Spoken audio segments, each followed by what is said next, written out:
Hi guys, welcome back to my channel. This is actually take 2 of this video. I had it almost completely finished and had a little bit of a technical issue at the end, so I'm not very savvy with editing, so I'm just gonna start it over. So basically this is the video from 6 to 8 weeks pregnant, and as of today I am, I believe, 8 weeks and 2 days, right? That's right?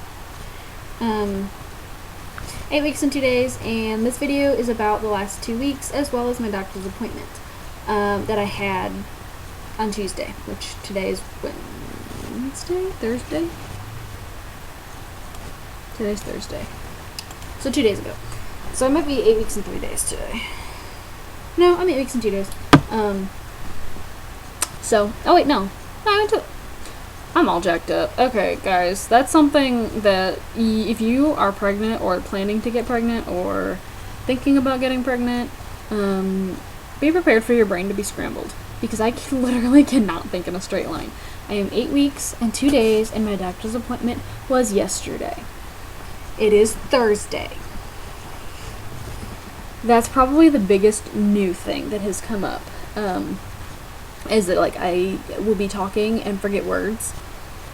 Like, I'll sit there and be like, what word is it that I'm looking for? It's the thing with the thing and the thing. Like, we were going to the car wash the other day, and I kept trying to call it the gas station when I knew that wasn't right. Or I'll, like, flip-flop my words around and say something, like, out of order, or I'll just completely forget what I'm saying in the middle of a sentence. I cannot keep track of days to save my life. I have no idea what day it is, like, ever. I always have to look at it and be like, oh, today's Friday. Be like, no, today's Thursday. Like, oh. Like, yesterday was Wednesday. I was thinking it was Thursday all day long. Don't know. It's a thing. So, nothing has really changed overall. Like I said, that's one of the biggest things that's different that I didn't have in the last video. I'm still tired, and I still have the nausea, which did get a little bit worse. I'm nauseous almost every single day, to some extent, and every once in a while it's really, really bad, and I, like, can't get out of bed, or, like, I feel just, absolutely disgusting. And so my doctor did prescribe me some medication to take when things get really, really bad, really gnarly, when I just need relief from it. So I did get some prescription medication for that, which I really don't plan to take unless, like I said, it's really, like, it needs to be really bad before I'll take the medication. And as for being fatigued, I mean, it's par for the course being pregnant. I knew that was a thing. I knew that was going to happen. I take naps where I can get them, but I'm still at the point that if necessary I can power through it. I just might have to go to bed a little early. Cravings. I have a few cravings recently. Nothing that's, like, consistent. Like, there's some women who are, like, they want pickles through, like, the entire pregnancy, and, like, first of all, I don't want pickles. Second of all, everything is, like, I may want something one day, and then something else the next day, and then I may want this one thing, and then it has not come back since, and, for example, the only thing that's, like, relatively consistent has been, olives, green olives. I've been eating those, trying not to eat too many of them because of the salt content, and, they're just really not that great for you. So I've been trying not to eat too many of them, eating, like, 1 or 2 when I'm like, ooh, olives, and then trying to, like, have that steel will, like, don't eat the whole jar, please. And so that's been the only thing that's been relatively consistent, but, like, I can go, like, weeks without even thinking about an olive, and then all of a sudden I'm like, you know what I want? I had a day where I really, really wanted Cool Whip. Just Cool Whip, not on anything, just eating it out of the tub. And then I haven't wanted it since. I wanted French toast the other day, and my husband finally was like, alright, fine, I'll make you some French toast, and I'm like, I don't want it anymore. So they kind of come and go like that. There's not anything that is like, I gotta have it all the time. I feel more out of breath, which I believe I mentioned in my last video as well. That has not changed. When I talk a lot, or when I do something that's slightly strenuous, like walk up a flight of stairs, I'm, like, panting and breathing hard like I just ran a marathon. Y'all, when we went to my doctor's appointment, okay, my doctor is on the 6th floor, okay? my doctor's in the hospital, and that's convenient for me because it's very very close to me, which I'm really lucky that my hospital is so close. Literally, I can get there in less than 5 minutes from my house. So I'm great. Like when I go into labor, if it's like a really quick thing, it's like it's right there. The only downside is my husband works like 20 to 30 minutes away. So if it happens when he's at work, I gotta sit tight and wait for him to come get me, or call somebody else that's in the area to come take me to the hospital if I feel like it's an I need to go right now situation. So my doctor's in the hospital, and on the 6th floor of the hospital. And we went to my appointment, and let me tell you guys something. Let's just a little side note here. If you are making your appointment to go to the doctor, and this really applies to any doctor, go, if you can help it, as soon as they open. For real. Okay? And the reason being is because you are guaranteed to get in pretty much on time. Because there's nobody ahead of you. You were the first one. Let me tell you what. We got there about 15 minutes early, just in case there was any paperwork or anything I needed to sign. There wasn't. I just needed to sign in. And maybe 10 minutes later, they took me to the back room, where I got my very first ultrasound. And I have the best one on my phone, so I don't know if y'all are going to be able to see it or not. See it very good. But here is the best one. And that right there is my baby. So that was the best picture that they got for me. And I got like 5 of them, but the other ones just are not as crisp, as clean. So that one's just really, really good picture. And I didn't cry. Like I had like one tear leak out while she was, doing the stuff and looking around and everything. But after she like left the room and gave me and my husband like the printout pictures, like looking at it, like I started to bawl like a baby. And he was very emotional, and like I just am thrilled. I didn't get to hear the heartbeat. They said that they won't do that until my next appointment, which I go back in 4 weeks when I will be 12 weeks along. And they said that I'm measuring. Okay, so based on my last period, I am due March 3rd. I'm 8 weeks in a day, or was 8 weeks in a day yesterday. But they'd said that I was kind of measuring at like 8 weeks and 4 days, but they were going to stick with the 8 weeks in a day, just because that was when my last period was. But I'm measuring just a few days ahead, I guess. Heart rate was good. I think she said it really fast, but I'm pretty sure she said 160. And she said everything looks really good, and that it's great, and I'm right on track, and everything is perfect. So as of this present second, I have a happy, healthy baby. And I have an app that keeps track of like things and tells me like what part of the baby is growing today, most likely. And so it's really, really exciting. That's become my rituals. Like every morning I wake up and that's like the first thing I do is I pull my app open and I look to see like what thing is happening today. And I send it to my husband so he can see that as well. So after my ultrasound, they took me to, I had to go pee in a cup, which bitch had to pee, so that was no problem. Because I don't know if you know, like if you've never had an ultrasound before, which this is my first ultrasound, but you have to have, they want you to have a little bit of water in your bladder. Like for your bladder to be about half full is optimal. So like you gotta down some water before your appointment or whatever, which, I mean, you need to do anyway if you gotta pee in a cup, but the worst of it is like you have to pee and they're like pushing with the little thingamajiggy on your stomach so that they can get to the uterus and everything and see the baby inside.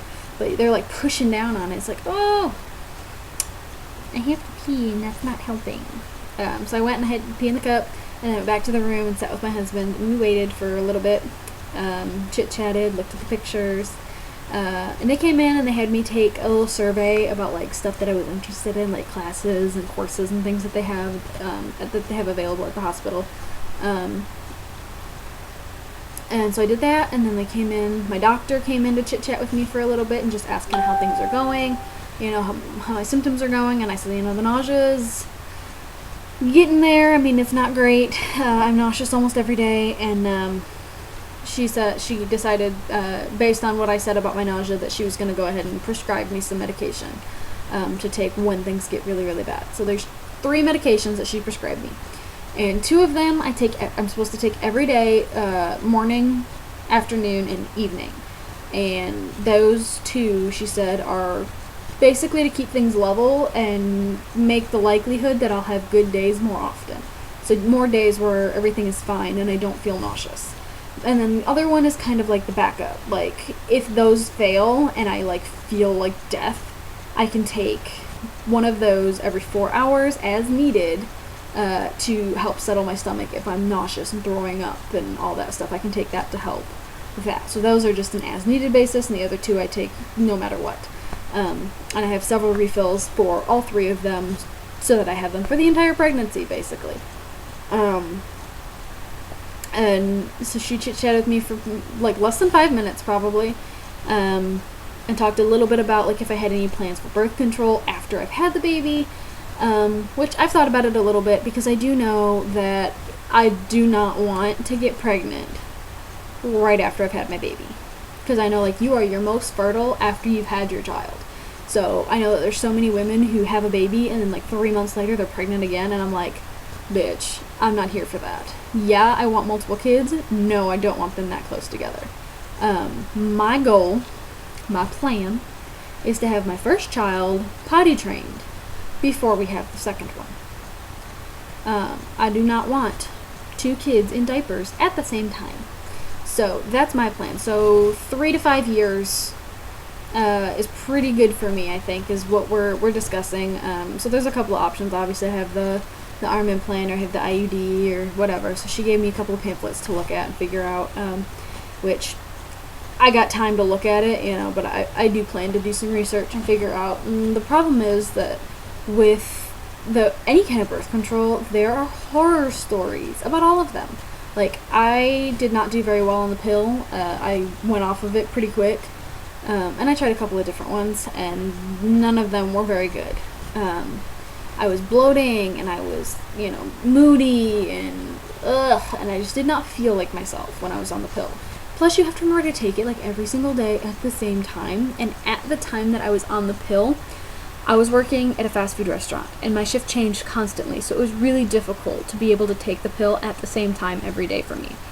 So that's why I'm really thinking that when it comes down to it and I go to do birth control after I've had the kid, I'll probably do the IUD or the arm implant. So that way it's kind of a set it and forget it and just come back and get it out whenever you want, or when your time is up, in 3, 5, 10, whatever years. So that's kind of the plan there. And then after my doctor left, a lady came in to take like a gallon of blood. I think there was 6 vials. So she, tied me up and stuck me with a needle and sucked my blood, and that was that. That was my appointment. They asked a little bit, like, during the ultrasound, before the ultrasound, one of the other nurse practitioners had been the one to take me to the room, and she asked me a couple of questions, and she's like, there's no shame if you don't know.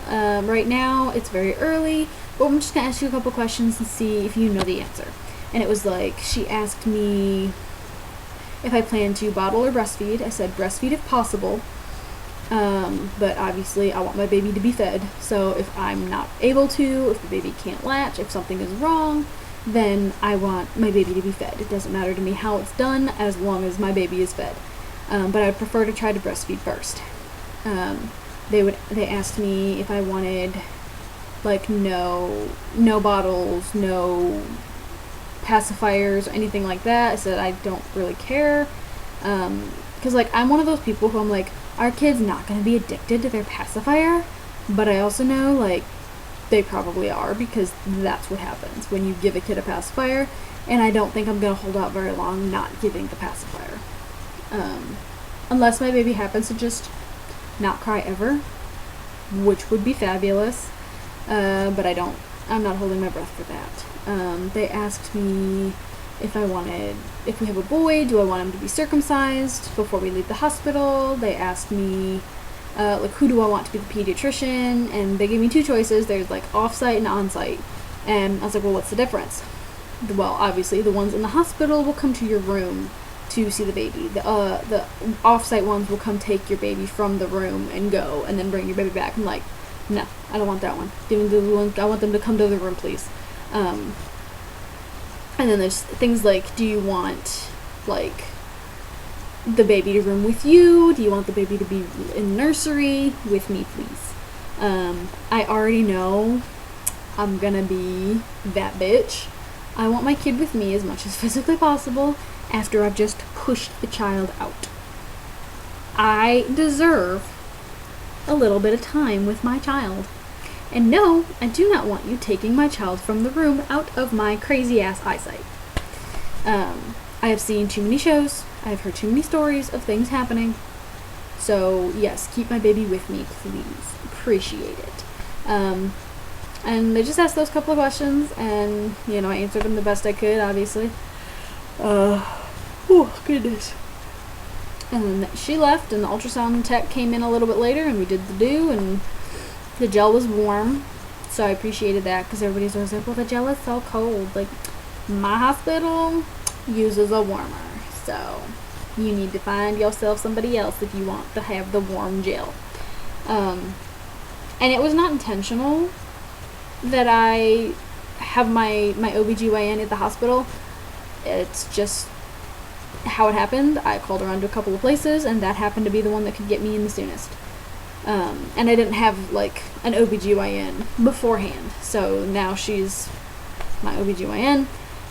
Dr. Turner, although I did find out that Dr. Turner has some vacation coming up, so I will see probably at least one time. I will probably see somebody else, which I'm not that worried about at all. I mean, it's not like I'm getting naked for them, you know what I mean? Like, I already had a pap smear, that's already done, and you don't really get naked for the ultrasound, and they're not in the room anyway, so what does it matter? As long as I'm getting the questions answered and I'm getting taken care of, that's all I care about. As long as me and my baby are happy and healthy, we're good. And then, so they made my appointment for 4 weeks from yesterday. So I go back again at 8:30 in the morning, and like I said, that's the time to go when they open. For realsies, guys. I'm out of breath. Speaking of out of breath, my doctor, I think I started to talk about this. My doctor's on the 6th floor, okay? The 6th floor. When we left, there was way too many people trying to cram into the elevator.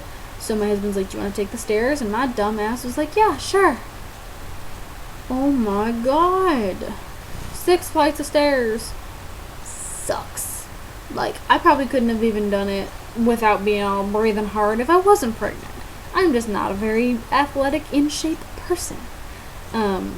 So that sucked. And then we went and we got lunch. And then I felt like ungodly sick afterwards. So I had to take my brand new medications to try to stave that off. And then I went home and promptly took a nap.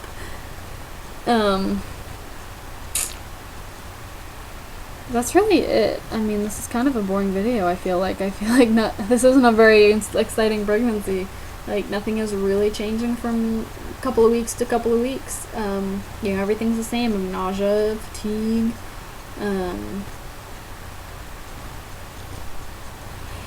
Oh, goodness. I'm sorry. My birthday's coming up. I will be 25 on the 30th. So this weekend we're doing, having a little party. Obviously it's not going to get too crazy because I can't like drink or anything. But we're going to have some friends and family over and do cake and grilling and all that good stuff. So we're going to have just a little bit of a party. And then on my actual birthday, I'm not really sure if we're going to do anything or not, since Sunday is, you know, basically my birthday. That's what we're doing anyway, so I don't know if we're going to do anything for my actual birthday, but, yeah, that's really what's going on in my life. You know, it's still not showing yet, which, most everything I've read says that when you're first-time mom, that you probably won't start showing until about 12 to 16 weeks.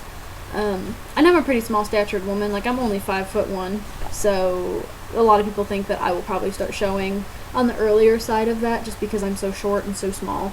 And I kind of have a short torso, so the baby's gonna probably like bulge out. Like, in no way, shape, or form do I have long legs, but compared to my body, I have long legs. So like I have a short torso and longer legs, so the baby's gonna be like, no. Alright, well, I think, sorry, I think I'm gonna end the video and go take a nap. Sounds like a very wonderful idea, because I'm very tired. But that's the other downside to my medication, is all 3 of those medications make you drowsy. Like, great. Just what the tired pregnant lady needed was pills that make her more tired. So that's fabulous. It's wonderful. Love it. Like I said, I go back to the doctor at 12 weeks, so we will have another update in 2 more weeks for the next two weeks. So we'll have an 8 to 10 week video to discuss things that have gone on and what's happened. And I'm a pretty boring person. I don't go anywhere, I don't do anything. We did get rid of a car. We had 2 cars, we got rid of one of them.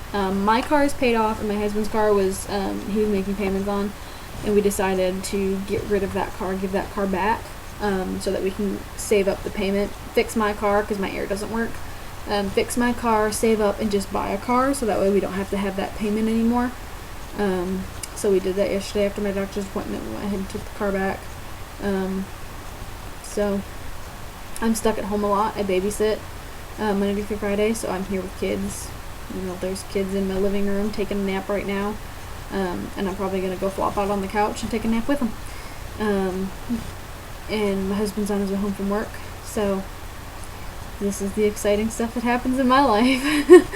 Naps and children, which children are great.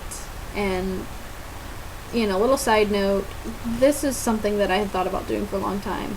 The goal is to eventually make it a daycare, but for now, because I do have to have schooling and things like that, it's just babysitting in my house. I watch 2 children currently, and I have a 3rd one that I may be starting to watch as of the 1st. I have a meet and greet with her, with that woman on my birthday, to decide if this is going to work out or not. So I may have a 3rd kid. And this was a preemptive thought on my part. I've always kind of wanted to do the daycare thing. I've thought about it for a long time. And a couple of things prompted me to go ahead and do it. And that was that my best friend really needed somebody to watch her kid. So I quit my job. Well, I didn't quit my job right away. I started doing the daycare thing, and then I went ahead and went down to just weekends at my job, and then I did that for about a month or so, and then I quit once I had more kids that I was watching. And so that was part of why I did it, was because she needed somebody, but at the same time it's a way for me to spend more time with my son or my daughter. You know, I'll be home all the time, and they will be around other kids, and they'll get socialized, and you know, I think that it's a good start. It's a good strategy that I have here. And because of the nature of my job, because it's not like strenuous or anything like that, I feel more comfortable waiting longer before I stop working. You know, there's some women who quit working like a month before their due date. And I'm going to discuss it with my doctor as I get a little further along, but I'm going to try not to stop working until maybe like a week or 2 before my due date. So, and then I'm not sure how long I'll be out of work for. It kind of depends on if I have a natural birth or like a cesarean section. Hoping for a natural birth and hoping to not get an epidural. I have read a lot of stuff about it, and I've read that when you have the epidural, that first of all, there's all kinds of things that can go wrong. And this is, okay, just before I continue, this is not me trying to talk anybody out of getting an epidural. If that is what is right for you, that is what is right for you, and you do it, and fuck everybody else. This is what I am doing. This is my thoughts, this is my feelings on the matter. With anything, there is the possibility of something going wrong, I actually worked with a lady at my last job who she got the epidural when she was pregnant, and it numbed her from the waist up, not the waist down. And that's like not super common. That's pretty rare that it screws up like that, but it is a possibility. I've read the recovery time is faster if you don't get the epidural, and also the amount of time spent in labor is lessened if you don't get the epidural. So, am I completely against getting it? No. If it comes down to it and I'm in that much pain or it becomes medically necessary, by all means. But I would like to try other forms of pain relief before we go ahead and shove a big needle in my spine. You know, that's just me. And I may change my mind, you know. I got a long time to go between now and giving birth, so I may change my mind in between there. But as of right now, that's kind of where I'm at, and I'd really like to try not to get the epidural if at all possible. And I would like to be, you know, up and out of the hospital the next day if that's what I can do. And so, lots to see, lots to do. I may make some videos. There's a possible video coming up that I might make on Sunday. Because we're having that party and we gotta go pick up my cake that my husband special ordered for me. So we're gonna go to breakfast and then we're gonna go pick up the cake. But between breakfast and picking up the cake, I think we're gonna have to kill some time. So I think we're gonna go to Target and look at maternity clothes. So I might do a video possibly of me looking at maternity clothes. Don't know for sure because I'm obviously not gonna buy anything yet because I'm still tiny. I'm not even showing. But I've heard that Target has some really cute maternity clothes, so I kind of want to take a look and see what my options are, or even if there's a couple of like dresses that I can wear that, you know, I can wear before I need them and even after. Like if there's stuff that I can get that I don't necessarily need to have the big huge belly to wear, and just get a couple of dresses or something like that. Because if I can continue to wear it after I've had the kid, like A+. So I might make a video of that, I might not, I haven't decided yet. So anyway, this has been a bit of a long video, which I told you guys that it would be because it was going to be talking about my symptoms and stuff, as well as my doctor's appointment. And I did get off on a little bit of a tangent on some other things there. But this is the end of the video, and I will see you guys again in 2 weeks when I am 10 weeks pregnant. This is an exciting time. I am very happy. I'm very excited. And I cannot wait to share more with you guys. So, I'll see you next time. Bye.